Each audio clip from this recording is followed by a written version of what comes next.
আসসালামু আলাইকুম। আজকে আমরা আলোচনা করব বিএনপি নেতা বীর মুক্তিযোদ্ধা জনাব বজলুর রহমান তিনি যে মন্তব্য করেছেন জামাতকে নিয়ে ওই বিষয়টায়। জামাতের বিষয়ে তিনি বলেছেন তিনি জামাতের সাথে একত্রে তিনি বা জামাতের অনুগ্রহ নিয়ে তিনি এক সেকেন্ডও বেঁচে থাকতে চান না, এই বিষয়টা তিনি বলেছেন।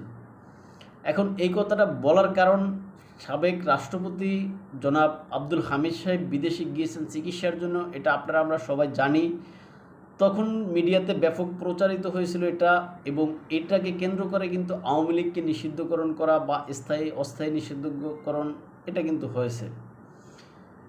সবশেষে দেখা গেল আব্দুল হামিদ সাহেব বিদেশ থেকে চিকিৎসা করে কিন্তু দেশে ঠিকই আসলেন, অথচ মাঝখান দিয়ে যে আলোচনা হয়েছিল এটা আসলে খুবই নেতিবাচক।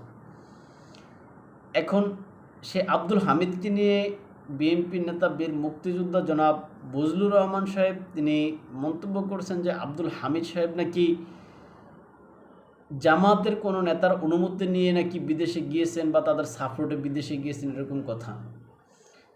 এখন এই বজলুর রহমান সাহেবের এই বক্তব্যের পরিপ্রেক্ষিতে আমি এখানে যেটা বলতে চাই যে জনাব বজলুর রহমান সাহেব, আপনারাই তো বলেন যে রাষ্ট্রের গুরুত্বপূর্ণ পদে বা প্রশাসনের গুরুত্বপূর্ণ পদগুলোতে এখনও আওয়ামী লীগ সরকারের নিয়োগকৃত বা আওয়ামী লীগ সরকারের সমর্থিত ব্যক্তিরা এখনও বসে আছে। এখন আপনি বলতেছেন যে আওয়ামী লীগের নেতা বা আওয়ামী লীগের সাবেক রাষ্ট্রপতি জনাব আব্দুল হামিদ সাহেব তিনি নাকি জামাতের অনুমতি নিয়ে বিদেশে গিয়েছেন। আপনি কি বুঝতে পারছেন? আপনার এই কথা দ্বারা মূলত আপনারা নিজেরাই স্ববিরোধী বক্তব্য দিচ্ছেন। কেননা এখানে যদি আব্দুল হামিদ সাহেব যদি বিদেশে যেতে হন তাহলে জামাতের প্রয়োজন নাই, জামাতের কাছ থেকে অনুমতি নেওয়ার প্রয়োজন নাই। কেননা আপনাদের ভাষ্য অনুযায়ী রাষ্ট্রের এখনও গুরুত্বপূর্ণ পোস্টগুলোতে বা পদগুলোতে এখনও আওয়ামী লীগপন্থী বা আওয়ামী লীগ করে এরকম লোকজন সক্রিয়। সুতরাং আপনারা নিজেরা স্ববিরোধিতা করতেছেন। কেননা এই যে আপনি যে কথা বলছেন যে আওয়ামী লীগকে এখানে জামাতের সাথে আঁতাত করে আপনি এক সেকেন্ডও টিকে থাকতে চান না, অথচ আপনার অনেক বছর পূর্বে এই যে